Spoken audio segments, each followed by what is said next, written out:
무디 신학교의 학장이었던 조지 스위팅 박사가 이런 말을 했습니다. 사람은 40일을 먹지 않고도 살 수 있습니다. 사람은 3일 동안 물을 마시지 않고도 살 수 있습니다. 그리고 사람은 8분간을 숨을 쉬지 않고도 살 수 있다고 합니다. 그러나 희망이 없이는 단 2초도 살 수 없습니다. 똑같은 상황, 똑같은 환경하에 있다 하더라도 희망이 가슴 속에 있는 인생과 절망을 가슴에 품고 사는 인생은, 그 사이에는 도무지 메울 수 없는 틈새가 있다는 것입니다. 이탈리아의 시인 단테는 자신의 저서 신곡에서 지옥에 들어가는 그 입구에 이런 글이 기록되어 있다고 말합니다.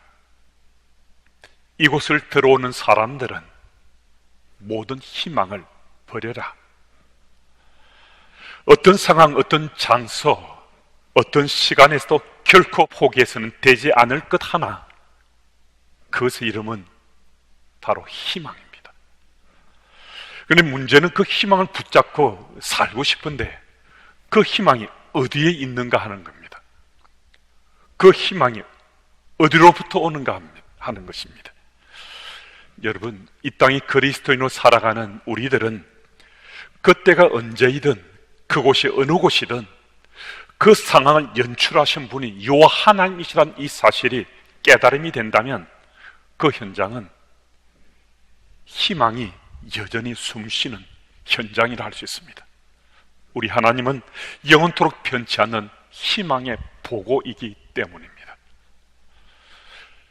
여호와의 권능이 에스겔을 데려갔습니다. 하나님의 영이 에스겔이 임하셨다라고 말씀해 주고 있습니다. 하나님께서 에스겔을 데려가셨는데 그곳은 사람의 뼈가 가득히 있는 해골 골짜기였습니다. 하나님께서 에스겔을 데려간 곳이 푸른 초장이 아니라 해골 골짜기여서 그는 낭망하고 절망하고 말았는가? 그렇지 않습니다.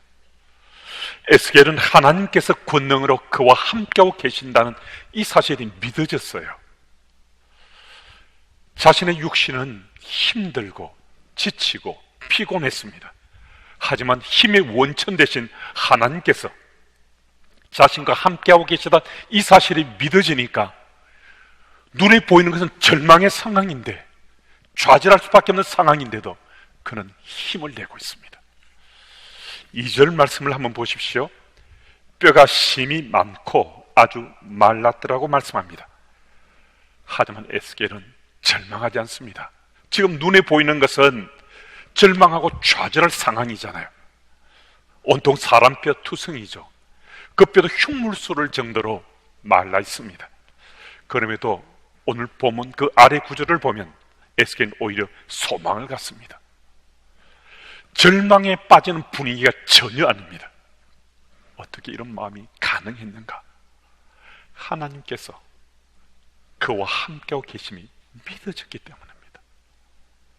전능하신 하나님, 권능을 가지신 하나님, 그 하나님께서 에스겔에게 함께하고 계심이 믿어지니까요.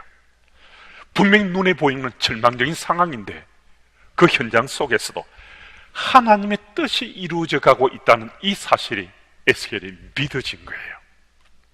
여러분, 코로나19로 인해서 이야기되는 지금 우리 현실은 마른 뼈다귀가 가득 찬 골짜기만 찾아다닌 한 주간이었을 수도 있습니다.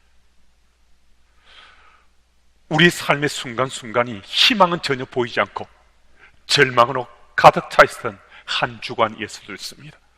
한 주간 열심히 살은 같은데 어떤 열매도 거두지 못해서 가슴을 치고 고통 속에 보낸 또 한 주간이었을 수 있습니다.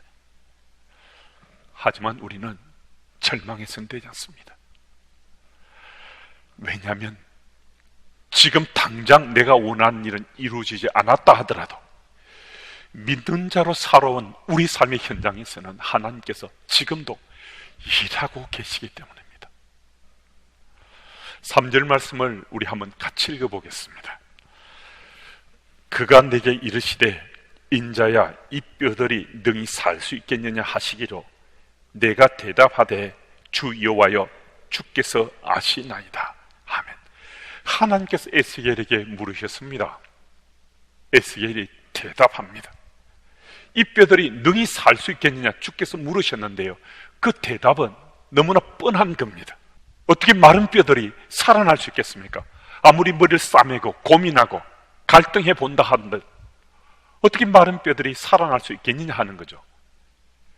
아니오라는 대답 말고는 다른 답은 찾을 수 없습니다. 그런데 그 답만 있는 것이 아니더라는 거예요. 상식적으로, 경험적으로, 또 의학적으로, 과학적으로 내가 찾는 그 답 말고 다른 답이 있더라는 거예요. 에스겔이 찾은 답이 바로 그 답이었습니다. 에스겔이 이렇게 대답하고 있습니다. 주 여호와여 주께서 아시나이다. 무슨 말씀이신가? 하나님, 저는 할 수 없습니다.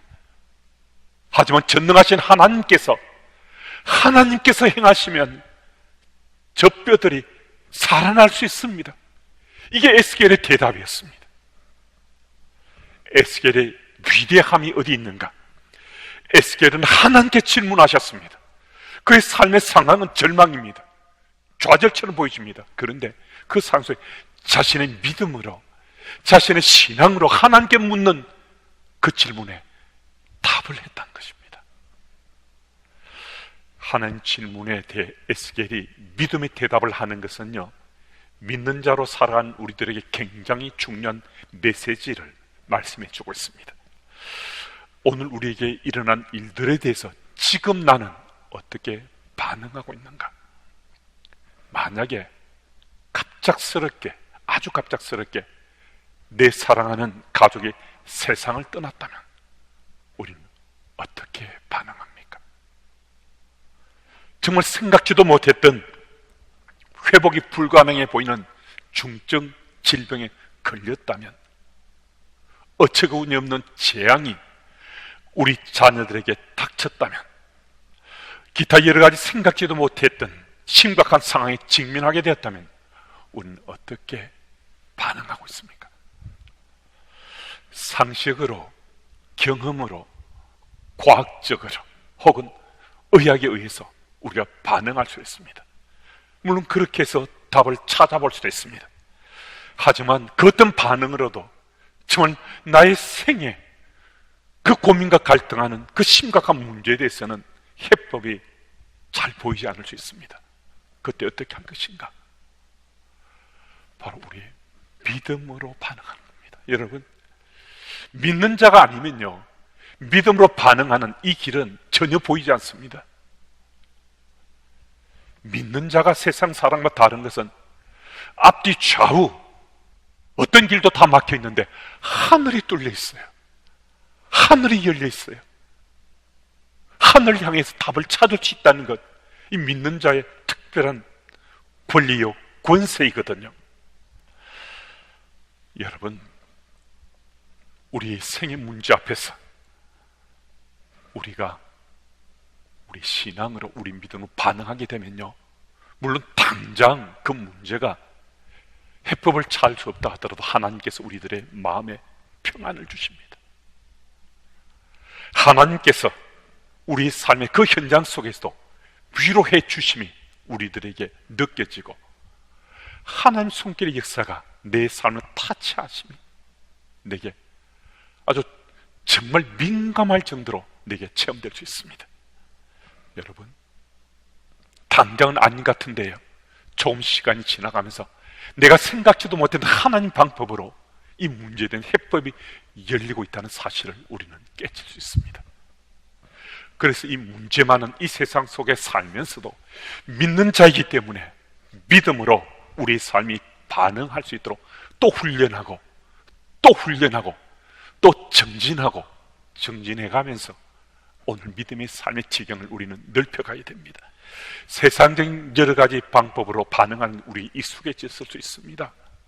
여러분, 그것 없이 사는 인생은 어쩌면 아무도 없을 수 있습니다. 그런데요, 믿음이 있다는 이 사실이 우리들에게 얼마나 특별한 권세인지, 여러분, 이 믿음으로 반응한 바로 그 현장에 우리의 생의 문제를 해결하는 해법이 있다는 이 사실을 꼭 기억한 그 말씀대로 우리가 살아낼 수 있어야 된다는 것입니다. 오늘 본문 5절과 7절 말씀을 제가 좀 또 읽습니다. 주 여호와께서 이 뼈들에게 이같이 말씀하시기를 내가 생기를 너희에게 들어가게 하리니 너희가 살아나리라. 이에 내가 명령을 따라 대언하니 대언할 때에 소리가 나고 움직이며 이 뼈 저 뼈가 들어맞아 뼈들이 서로 연결되더라. 5절과 7절 말씀은 하나님께서 뼈들에게 생기를 불어넣으시고 그 뼈들이 살아나리라 라고 말씀해 주셨는데요, 에스겔이 하나님 그 명에 따라 그 말씀대로 대언했다는 겁니다. 하나님께서 말씀하셨을 때 에스겔은 이 말씀은 하나님 명령이다 생각하고 그 말씀에 순종했습니다. 만약에 그 말이 하나님의 명령이 아님에도 에스겔이 따랐다면요, 이건 에스겔이 제정신이 아닌 거죠. 에스겔이 미친 것 아니겠습니까? 마른 뼈들이 어떻게 살아날 수 있습니까? 어떻게 연결될 수 있습니까? 어떻게 힘줄이 생기란 명하면 힘줄이 생기겠습니까? 생기를 불어넣으라 명하는데 생기가 불어넣어지겠습니까? 이는 있을 수 없는 일인데요. 그런데 에스겔은 그 하나님 말씀에 그 명령에 순종해서 그 말씀대로 대언했다라고 말씀해 주고 있습니다. 놀랍게도 뼈들이 서로 연결되었습니다. 뼈들이 서로 맞부딪히면서 마치 살아나는 그 현장을 직접 목격했습니다. 그 뼈에 힘줄이 생기고 살이 오르고 가죽이 덮여졌습니다. 그리고 마지막으로 생기가 들어가자 그들이 살아나서 큰 군대가 되었다라고 말씀해 주고 있습니다. 에스겔을 통해서 하나님께서 기적의 현장을 우리에게 지금 목격하게 하십니다. 여러분, 어떻게 이것이 가능했는가? 에스겔이 하나님 주신 그 명령에 순종했을 때 이 일이 지금 그 현장에서 이루어지게 된 거거든요. 그런데 이스라엘 백성들은 하나님께서 말씀을 통해 명령했을 때요, 그 말씀을 따르지 않았습니다. 그 말씀을 튕겨냈습니다. 결국 그들은 나라가 망하게 되고 바벨론으로 포로로 끌려가게 되었거든요. 왜 이스라엘 백성들은 하나님께서 말씀하신데도 그 말씀을 하나님 명령으로 받아들이지 못했는가? 이스라엘 백성들은 하나님께서 말씀하셨을 때 그 말씀이 하나님 명이 아니라 타협의 대상으로 생각했습니다.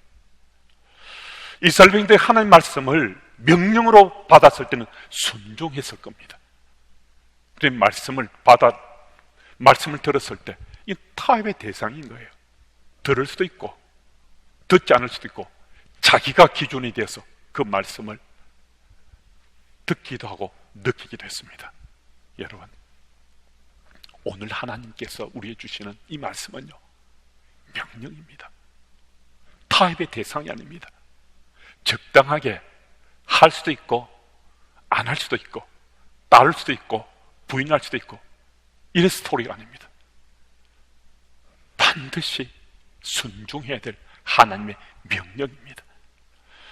여러분, 하나님 명령에 우리 순종하면요, 정말 놀랍게도 기적이 상식이 되는 삶이 우리 삶 속에서 열려진다는 거예요. 그런데 참 안타깝게도 많은 사람들이 하나님께서 말씀하시는데요, 그 말씀을 명령으로 받지 못합니다. 이 타협의 대상인 겁니다. 이 하나님 말씀은 하나님 말씀인 것 같은데 이 말씀대로 하면 나 엄청난 손해를 보게 돼. 분명히 하나님 말씀은 말씀인데 이 말씀대로 따르면 나 망할 수도 있어. 이 말씀대로 내가 따르면 나 왕따 당하게 될 거야. 그래서 하나님을 믿는다고 하지만은 신앙과 세상 사이에서 적당하게 회색 지대에 그냥 살아간다는 것입니다. 여러분, 제가 한 가지 좀 묻고 싶습니다. 하나님께 말씀하신 대로, 명하신 대로 우리가 살아보니까 어떻던가요? 정말 우리가 손해보고 망하게 되고 왕따당하고 그렇게 끝이 나던가요? 그렇지 않잖아요. 그렇게 될 수가 없잖아요. 그것은 우리 이야기가 아니라고 우리가 모두가 지금 말할 수 있잖아요. 말씀하신 대로, 명하신 대로 내가 살았습니다. 나 손해볼 수 있습니다. 어쩌면 망하게 되는 것처럼, 어쩌면 또 망했을 수도 있습니다. 왕따를 당했을 수도 있습니다. 그리고 끝이 났는가? 만약 그렇게 끝이 나버린다면요, 우리 하나님은 죽으신 분이죠. 살아계신 하나님이 아니십니다. 여러분, 죽으신 하나님을 믿습니까? 아무도 안 믿습니다. 저부터 안 믿습니다. 제가 오늘 요 하나님을 나의 하나님으로 믿는 까닭은 하나님 지금 살아계심이 제게 믿어지는 거예요. 제가 믿어야지 하는 것이 아니라 하나님께 역사하셔서 제게 믿게 하시는 거예요. 하나님이 살아계시다는 그 사실이 제가 믿을 수 있도록 하나님께서 제게 간섭하시는 거예요. 그래서 하나님이 살아계시다는 이 사실이 제게 믿어지는 거예요.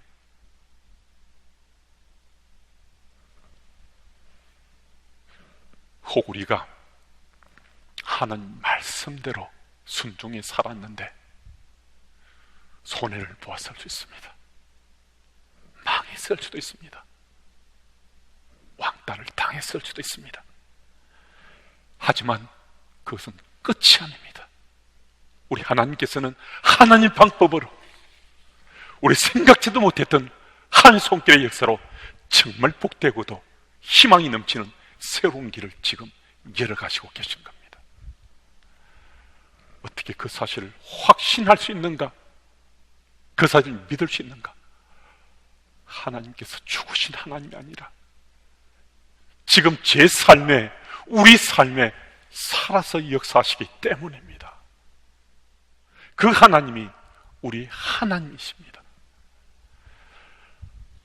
우리가 꼭 기억해야 할 것은 에스겔이 본 이 환상은 이스라엘 역사의 무대 그대로 이루어졌습니다.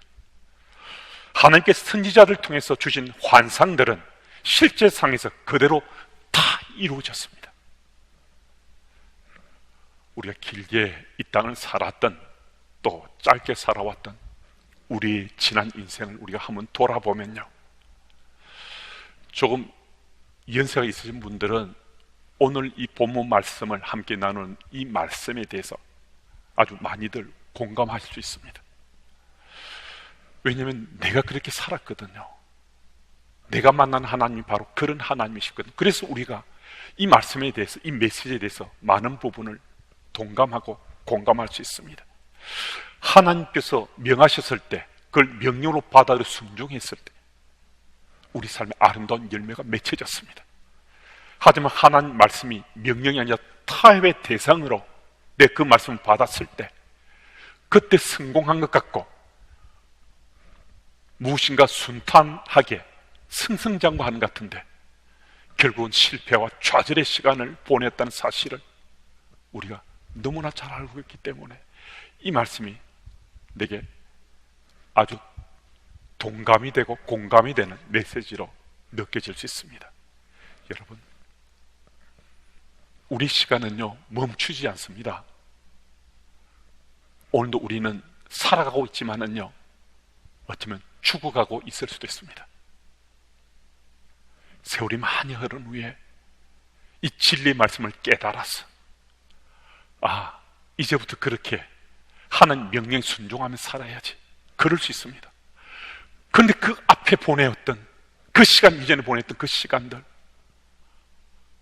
그것을 우리가 탕진하거나 낭비하거나 헛되이 흘러보냈다면 우리 가슴을 치게 되지 않겠습니까? 의대 스토리는 별로 문제가 되지 않습니다. 오늘부터 우리 정말 하나님께서 우리에게 명하신 이 말씀은 이 타협의 대상이 아니다, 명령이다. 명령은 순종하는 자가 하는 사람이다. 그 말씀에 순종해서 정말 힘들고 어려운 이때 정말 우리가 어떻게 해야 될지, 우리의 삶에 일상이 무너져 내리고 있는 이 현장 속에 우리 절대 희망은 바로 하나님이시구나, 하나님 말씀이 바로 절대 희망이구나, 이 사실이 믿어져서 하나님 말씀을 통해서 길을 찾고 하나님 말씀을 통해서 우리 마침내 승리 마침표를 찍을 수 있는 여러분들이 다 되시길 바랍니다. 우리 주님께서는요, 말씀이 절대 희망이라고, 하나님이 우리 절대 희망으로 말씀하시는데요, 절대 희망이 함께하는 곳은 이 예배 처소일 수도 있습니다. 우리 가정일 수도, 우리 일터와 학교일 수도, 내가 속한 또 다른 공동체일 수 있습니다. 그곳에 하나님의 통치가 미치면 그곳에서 우리는 절대 희망이신 하나님을 만날 수 있고 하나님 말씀이 내 속에서 움직임을 우리는 체험할 수 있습니다. 혹 그럼에도 우리 가운데 나는 안 될 것 같아요, 나는 너무 멀리 와 버렸어요, 내가 살아온 이중적인 그 삶 때문에 나는 돌이킬 수 없을 것 같아요, 이런 마음 때문에 절대 희망을 품지 못하겠다고 가슴을 치는 분이 혹 계십니까? 이건 그렇지 않습니다. 한 병사가 사막에서 생활하는 어느 수도사를 찾아가서 하나님 자신의 회개를 받아주실 수 있는지 물어보았습니다. 그 늙은 수도사가 이 병사에게 여러 가지 예를 들면서 설명해 주었습니다. 그리고 다음과 같이 물었습니다. 친구여, 자네 옷이 찢어졌다면 그것을 그냥 버리는가? 병사가 대답합니다. 아니요, 저 찢어진 옷을 수선해서 다시 입습니다. 그때 늙은 수도사가 이렇게 반문했습니다. 자네가 그 옷에도 그토록 신경 쓰는데 사람을 피조한 하나님께서 그 인생이 돌이키겠다는데 어떻게 하나님께서 도와주시지 않겠냐고, 간섭하지 않으시겠냐고. 하나님은 자기 백성을 구하러 가지 않겠다고 끝까지 버티던 모세를 고치셔서 쓰셨습니다. 하나님은 하나님 가라고 명하시는 곳이 아닌 다른 곳으로 가던 요나를 깨닫게 하셔서 다시 쓰셨습니다. 하나님은 예수 믿는 자를 핍박하고 박해하던 바울을 일깨우셔서 다시 다듬어 쓰셨습니다. 하나님께서 지금 우리를 다시 쓰시려고 우리의 마음의 문을 노크하고 계심이 우리들에게 꼭 좀 느껴졌으면 좋겠습니다. 이전에 우리 삶의 스토리를 하나님께 지금 보신다는 거 아니에요. 다시 고치셔서 하나님께서 우리를 쓰시겠대요. 하나님께서 우리 삶에 간섭하셔서 이 다음 스토리는 믿음의 삶으로 역사를 써내가기 원하시면서 우리를 다시 고쳐서 쓰시겠대요. 그 하나님 앞에 우리 삶을 맡기시면요, 우리 하나님은 우리 절대 희망이 되십니다. 하나님 말씀은 우리의 절대 희망이 됩니다. 코로나19로 인해서 온 세상이 고통과 고난 속에 던져져 있고 낯선 심각한 생의 고통과 갈등 속에 신음하고 있는 바로 이때인데 하나님께서 절대 희망 되셔서 우리 삶에 다가오십니다. 그 하나님 믿으시고 절대 희망된 우리 주님 꼭 붙잡으시고 이 힘겹고 정말 견뎌내기 어려운 이 시기를, 이 현장을 잘 이겨내시고 마침내 승리 쾌가를 울리시기를 예수 이름으로 소망합니다.